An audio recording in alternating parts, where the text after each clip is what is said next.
Selamat pagi Ibu Bapak Saudara semuanya. Mari kita buka Alkitab kita sama-sama Matius pasal yang ke-7. Mari kita membaca ayat yang ke-7 sampai dengan ayat yang ke-11. Matius pasal yang ke-7, ayat yang ke-7 sampai yang ke-11. Ibu Bapak Saudara yang ada di rumah, persiapkan Alkitab Anda, buka hatimu dan mari kita baca bersama-sama. Mintalah maka akan diberikan kepadamu, carilah maka kamu akan mendapat, ketoklah maka pintu akan dibukakan bagimu. Karena setiap orang yang meminta menerima, dan setiap orang yang mencari mendapat, dan setiap orang yang mengetok baginya pintu dibukakan. Adakah seorang daripadamu yang memberi batu kepada anaknya jika ia meminta roti, atau memberi ular jika ia meminta ikan? Jadi jika kamu yang jahat tahu memberi pemberian yang baik kepada anak-anakmu, apalagi Bapamu yang di sorga, ia akan memberikan yang baik kepada mereka yang meminta kepadanya. Ayat yang terakhir coba kita ulangi lagi, ia akan memberikan yang baik kepada saudara, kepada saya, kepada seluruh orang percaya. Tetapi dengan syarat kepada mereka yang meminta kepadanya.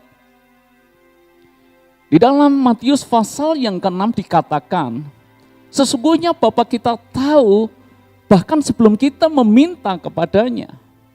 Menjadi pertanyaan, kalau memang Bapa kita tahu bahkan sebelum kita meminta kepadanya, kenapa kita mesti minta? Seolah-olah ayat ini kontradiktif. Seolah-olah ayat ini bertentangan dengan ayat di dalam Matius pasal yang ke-6. Kalau di dalam ayat ini dikatakan Bapa akan memberikan yang baik kepada mereka yang meminta kepadanya. Dan padahal dia sesungguhnya tahu bahkan sebelum kita meminta. Nah, saudara-saudara, tentu saja itu beda konteks. Lain kali saya akan jelaskan akan hal itu. Tetapi seringkali banyak orang Kristen tidak berdoa, malas berdoa dengan dalih buat apa kita berdoa? Toh dia tahu apa yang saya butuhkan. Dia tahu apa yang saya perlukan. Kenapa mesti saya harus berdoa? Loh, saudara-saudara, buat orang-orang yang dalam tanda petik kritis seperti itu, yang berkata tidak perlu berdoa, karena dia tahu bahkan sebelum kita minta. Jadi doa itu tidak ada gunanya. Kalau dia memang tahu apa yang saya butuhkan, kalau dia tahu apa yang saya perlukan, kenapa saya mesti minta? Bukankah dia maha tahu?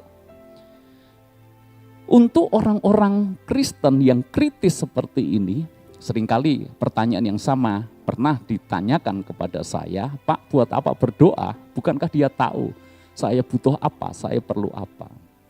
Maka jawabannya sederhana ini. Buat Anda yang pacaran, dan Anda pernah pacaran, atau Anda sekarang sudah menikah, menurut Anda kira-kira Anda sudah menikah belasan tahun, puluhan tahun, masih butuhkah pasangan Anda berkata, aku mengasihi kamu, I love you, aku cinta kamu? Perlu tidak? Saya yakin Anda akan menjawab, tentu saja perlu. Sekalipun sudah menikah belasan tahun, tetap saja Anda perlu mendengar pasangan Anda berkata, aku mencintai kamu. Lalu kalau saya balik, saya tanya kepada Anda, kenapa mesti saya harus menyatakan cinta kepada kamu? Toh kamu tahu kalau aku cinta kamu. Bagaimana jawab Anda? Anda menangkap apa yang saya maksud? Jadi ketika Tuhan tahu bahkan sebelum kita meminta, tapi dia masih ingin kita minta. Tuhan ingin kita berdoa, karena ini bukan hanya sekedar dia tahu, maka ya udah, kalau Tuhan tahu udahlah Tuhan kasih. Tidak usah saya minta, dia sediakan. Bukan seperti itu. Karena Tuhan ingin membangun relasi yang dekat dengan anak-anaknya. Karena Tuhan ingin berkomunikasi dengan kita. Jadi Tuhan ingin kita minta. Saudara-saudara, seringkali permintaan doa itu merupakan ekspresi hati yang menyatakan kebergantungan kita kepada Tuhan. Kenapa banyak orang tidak mengalami mujizat dan pertolongan Tuhan? Karena dia tidak minta. Kalau dia tidak minta, itu artinya seolah-olah tanpa Tuhan saya bisa. Kalau mau kasih ya kasih, enggak aku bisa. Bergantung kepada Tuhan. Itulah esensi doa, itulah kekuatan doa. Doa adalah tanda kebergantungan kita kepada Tuhan. Sebelum lanjut, saya ingin ceritakan pengalaman sederhana. Tapi pengalaman sederhana ini cukup berkesan buat saya. Buat saudara yang mengikuti ibadah Waiting on God yang kita siarkan secara live setiap hari Kamis jam 7 malam. Kamis kemarin jam 7 malam kita siaran live. Dan mungkin Anda yang ada di rumah, Anda sudah persiapkan untuk bersama-sama ikuti ibadah ini. Anda tidak tahu bahwa beberapa menit sebelumnya kami mengalami kendala yang luar biasa. Ketika kami persiapan, saya dan tim latihan, saya di atas sudah melihat kenapa tim multimedia terlihat begitu panik. Kesana kemari, kemudian coba apa, coba ini, coba itu. Kemudian selesai latihan dan itu kurang beberapa menit. Saya tanya kepada tim multimedia, apa yang terjadi?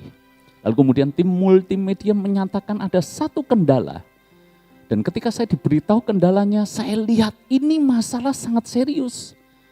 Jadi kalau ditayangkan kemungkinan tidak bisa berjalan dengan baik. Masalahnya sudah dijadwalkan jam 7 tepat, siap tidak siap harus dimulai. Jadi bukan tapping atau bukan rekaman. Kalau rekaman bisa ditunda. Kalau rekaman dicari solusinya dulu, nanti bisa dijadwalkan untuk tayang. Ini live, artinya sudah ada orang yang menanti ibadah ini bersama-sama dengan kita. Mau tidak mau jam 7 harus dimulai. Dan saya ingat itu kurang 5 menit, masalah tidak ketemu. Dicoba ini tidak berhasil, coba sana tidak berhasil. Mereka sudah panik. Dan kemudian saya memutuskan, yuk kita doa. Jadi ketika dengar masalah, apa yang muncul pertama di pikiran kita? Begitu saya tahu, diberitahu oleh tim multimedia, Pak ini bermasalah. Saya langsung berkata kepada seluruh tim, bahkan tim yang ada di luar, saya minta, ayo kumpul, kita berdoa. Dan kita minta pertolongan Tuhan, minta anugerah Tuhan. Dan saudara, selesai berdoa, saya coba bantu apa yang bisa saya lakukan. Saya coba beberapa kali, tidak berhasil. Lalu kemudian Tuhan, saya ingat persis. Saya itu kenal Tuhan dan bagaimana cara Tuhan menolong itu luar biasa. Tiba-tiba saja mata saya itu kayak diarahkan untuk melihat satu kabel. Kemudian saya berkata kepada tim multimedia, lepas kabel itu. Masalah selesai, saudara. Itu tinggal 3 menit kalau tidak salah. Menit-menit terakhir, Tuhan tolong. Kapan? Ketika saya minta. Ketika kami minta. Pertanyaannya, kalau kita tidak minta, Tuhan tahu enggak apa yang kita butuhkan? Tahu. Tuhan tahu tidak kepanikan kita? Tuhan tahu. Tapi Tuhan ingin kita tetap meminta. Karena itu menunjukkan, Tuhan kami bergantung kepada Engkau. Tuhan kalau Engkau tidak tolong, kami tidak bisa. Dan Tuhan nyatakan pertolongannya, mujizatnya. Bahkan 3 menit sebelum acara live streaming dimulai.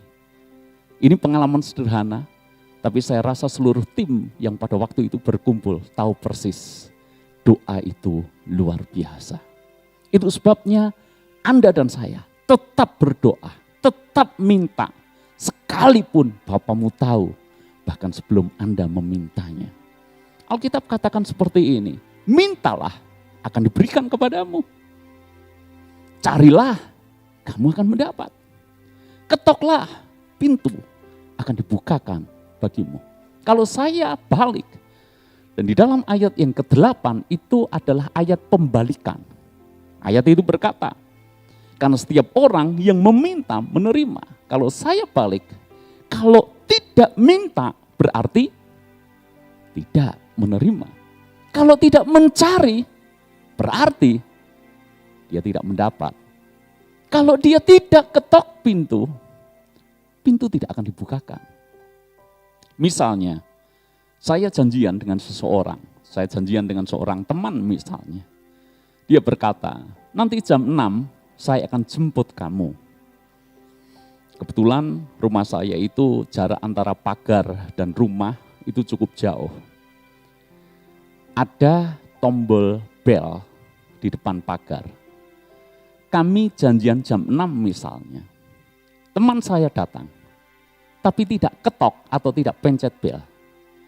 Kira-kira pintu pagar dibukain atau tidak? Tentu saja tidak.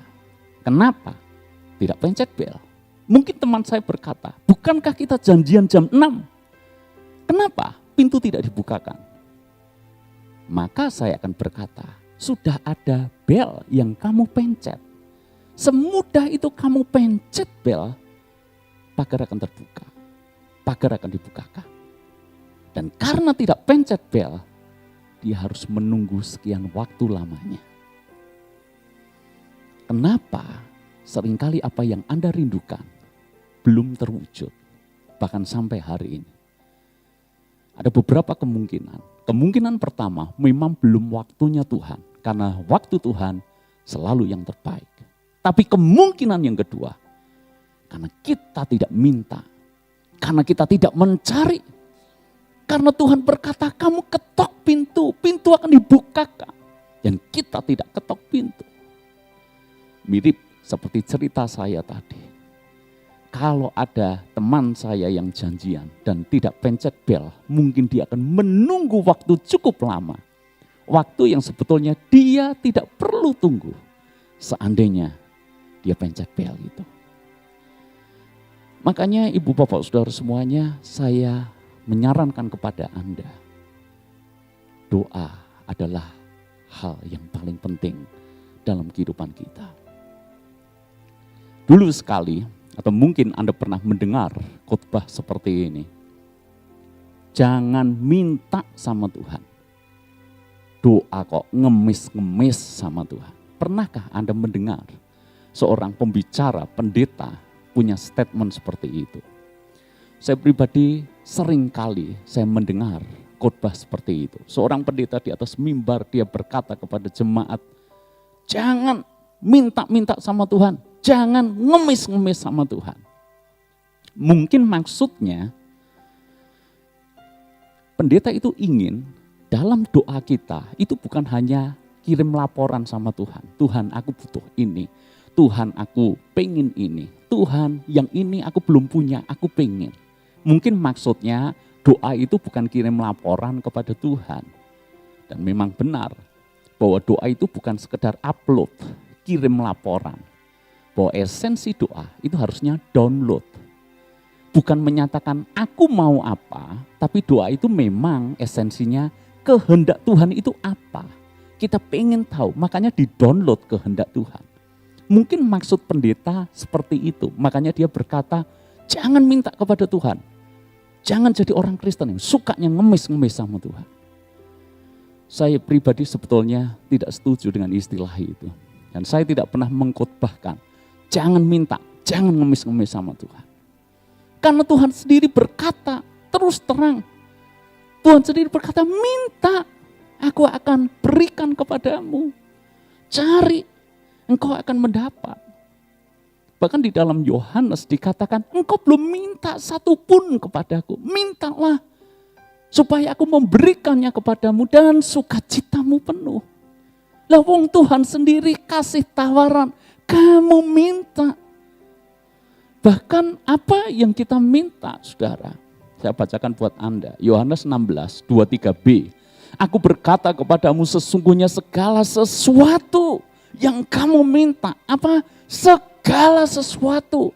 Apapun. Entah yang kamu butuhkan. Entah juga yang kamu inginkan. Minta kepada Bapa di surga. Akan diberikannya kepadamu dalam namaku. Ayat 24, sampai sekarang kamu belum meminta sesuatu pun dalam namaku. Mintalah, maka kamu akan menerima, supaya penuhlah sukacitamu. Tuhan sendiri kasih tawaran buat kita. Minta, Dia akan berikan. Bagaimana mungkin kita tidak minta karena takut dibilang ngemis-ngemis sama Tuhan. Anak saya, dia minta kepada saya. Dan saya tidak pernah itu menganggap anak saya ngemis-ngemis dengan saya. Anda menangkap maksud saya? Karena kita dan Tuhan itu Bapa. Bagaimana mungkin anak yang minta kepada bapaknya dibilang ngemis-ngemis dengan bapaknya. Jadi apapun, segala sesuatu itu artinya apa yang Anda butuhkan, bahkan apa yang Anda inginkan. Boleh enggak punya keinginan? Boleh. Minta kepada Tuhan. Soal diberikan apa tidak, itu nanti kedaulatan Tuhan. Nanti kita akan pelajari ke bagian yang berikutnya. Saya bacakan saudara, Lukas 15 ayat 29. Ini kisah menarik seringkali dilewatkan. Ini tentang perumpamaan anak yang hilang. Anda tahu ceritanya, si bungsu, dia ini anak kurang ajar, minta warisan sebelum bapaknya mati, pergi dari rumah bapaknya menghambur-hamburkan, foya-foya, uangnya habis, melarat, kerja, enggak dapat, bahkan dia rela makan ampas babi aja, itu juga tidak diperbolehkan. Barulah dia ingat rumah bapaknya dan kembali kepada bapaknya. Lalu kemudian bapaknya menyambut dengan tangan terbuka, menyambut dengan penuh kasih, memeluknya, membuatkan pesta. Lah si sulung dia protes. Coba baca ayat 29. Lukas 15 ayat 29. Tetapi ia menjawab ayahnya, katanya, telah bertahun-tahun aku melayani Bapak dan belum pernah aku melanggar perintah Bapak. Ini orang Kristen yang baik, saudara. Melayani Tuhan bertahun-tahun, belum pernah melanggar perintah Bapak. Kurang baik apa? Tetapi kepadaku belum pernah Bapak memberikan seekor anak kambing untuk bersukacita dengan sahabat-sahabatku. Tolong garis bawahi seekor anak kambing. Jadi si sulung ini berkata, aku udah lama melayani Bapak, tidak pernah melanggar perintah Bapak, tidak pernah neko-neko, tapi kepadaku tidak pernah Bapak kasih seekor anak kambing.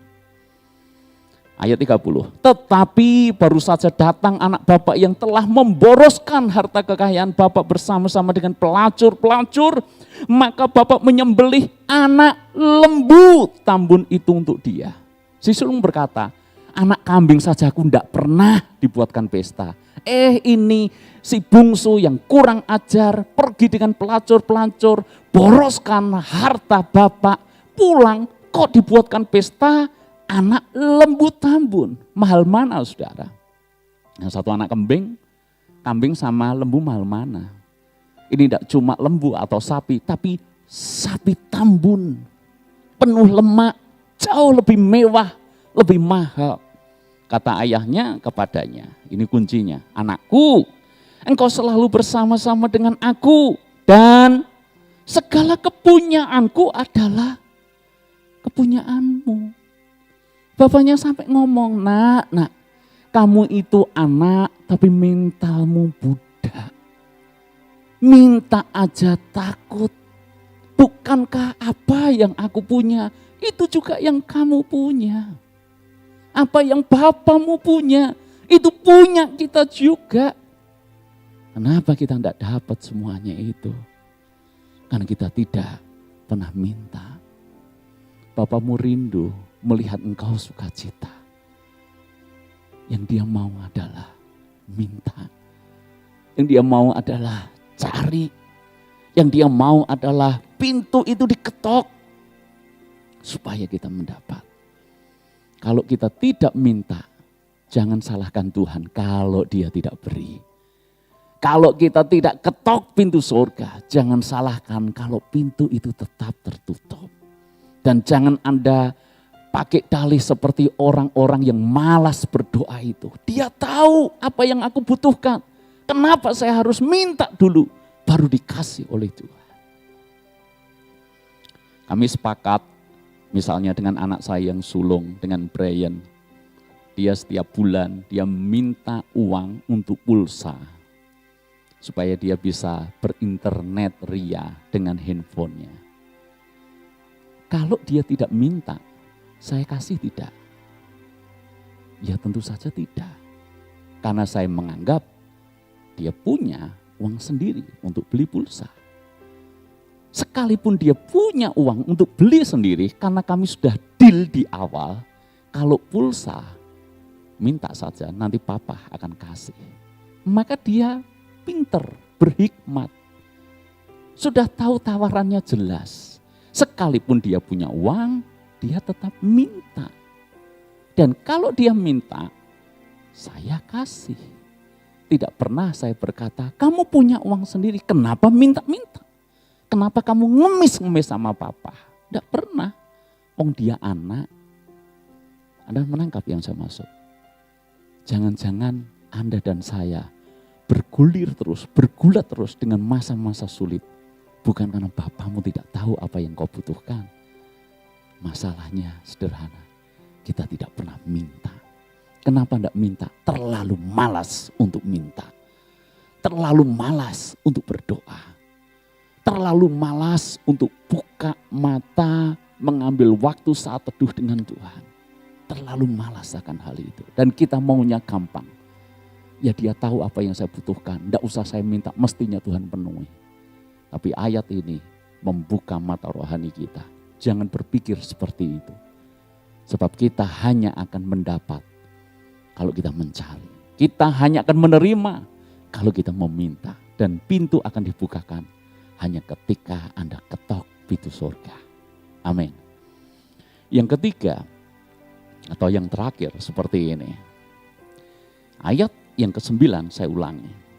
Yesus berkata, adakah seorang daripadamu yang memberi batu kepada anaknya jika ia minta roti? Atau memberi ular jika ia minta ikan? Ada orang Kristen berkata seperti ini, Pak, katanya saya suruh minta. Saya sudah minta. Pak, katanya saya suruh untuk mencari. Saya udah cari. Tapi kenapa sampai hari ini doa saya tidak dijawab oleh Tuhan?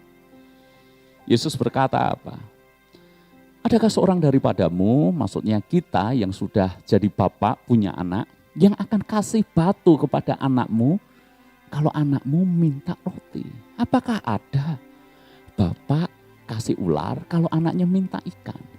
Tapi tolong, garis bawah ini. Kalau saya tanya kepada Anda, bapak akan kasih anaknya ikan kalau anaknya minta ikan. Tidak pernah bapak kasih ular kepada anaknya minta ikan. Tapi saya tanya, kalau anaknya mintanya ular, Anda akan kasih enggak? Kalau anaknya tidak minta roti, mintanya batu, Anda kasih tidak? Tentu saja tidak. Karena dia hanya kasih roti dan bukan batu. Dia akan kasih ikan dan bukan ular. Masalahnya yang sering kali kita minta bukan roti tapi batu. Sering kali kita tidak minta ikan tapi kita mintanya ular. Maksud saya adalah yang kita minta sesuatu yang salah. Yang kita minta sesuatu yang keliru. Jadi kalau yang diminta keliru, permintaan keliru, ya jelas-jelas proposalnya ditolak oleh Tuhan. Kalau proposalnya masuk akal, proposalnya baik, proposalnya untuk kebaikan bersama, disetujui, mirip dengan perusahaan seperti itu. Tapi kalau pengajuan proposalnya tidak jelas, sesuatu yang kalau diberikan mencelakakan, yang tidak akan disetujui. Saudara-saudara yang dikasihi oleh Tuhan, seringkali kita minta tapi tidak dapat karena kita salah minta.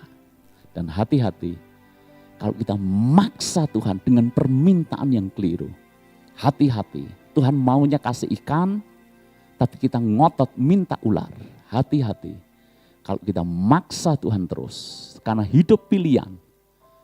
Ada waktunya kalau kita tidak bisa dikasih tahu Tuhan, tidak bisa dinasehati, tidak bisa ditegur Tuhan. Ada waktunya Anda minta ular terus, dapatnya ular. Bangsa Israel itu jelas sekali mirip dengan kisah ini. Dia mau seperti bangsa-bangsa lain. Makanya dia berkata kepada Samuel, berikan kami raja seperti bangsa-bangsa lain. Padahal mereka sudah punya raja. Siapa? Tuhan, raja di atas segala raja. Tuhan sendiri yang jadi raja atas Israel. Tapi mereka tidak mau, mereka mintanya raja yang kelihatan. Mintanya raja manusia. Tuhan sebetulnya berkata kepada Samuel, kasih tahu, peringatkan. Hak-hak raja itu kayak apa? Nanti mereka harus bayar pajak kepada raja. Nanti mereka harus tergantung rajanya baik atau jahat. Dan seterusnya. Banyak masalah kalau mereka minta raja manusia. Tapi respon bangsa Israel apa? Tetap minta raja. Akhirnya Tuhan bilang apa kepada Samuel? Kasih. Sebab mereka bukan menolak engkau, tapi mereka menolak aku. Kasih raja beneran. Kasih Saul. Raja yang terbaik. Tuhan itu baik loh. Dikasih raja yang terbaik. Kasih Daud. Kasih Salomo. Tapi Anda lihat kisah-kisah selanjutnya. Akibat permintaan yang keliru seperti itu. Mereka dapat raja manusia yang menyesatkan mereka. Yang membuat mereka akhirnya jatuh dalam dosa penyembahan berhala karena rajanya menyembah berhala. Akibatnya Israel diserang oleh bangsa lain, dibuang ke dalam pembuangan. Permintaan yang salah. Mintanya ular, padahal bapamu pengennya kasih ikan. Kalau ngotot minta ular terus.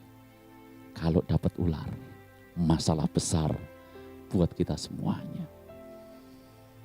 Hari ini, Dia rindu untuk memberikan yang terbaik kepadamu. Apa yang kau butuhkan? Bahkan apa yang kau inginkan.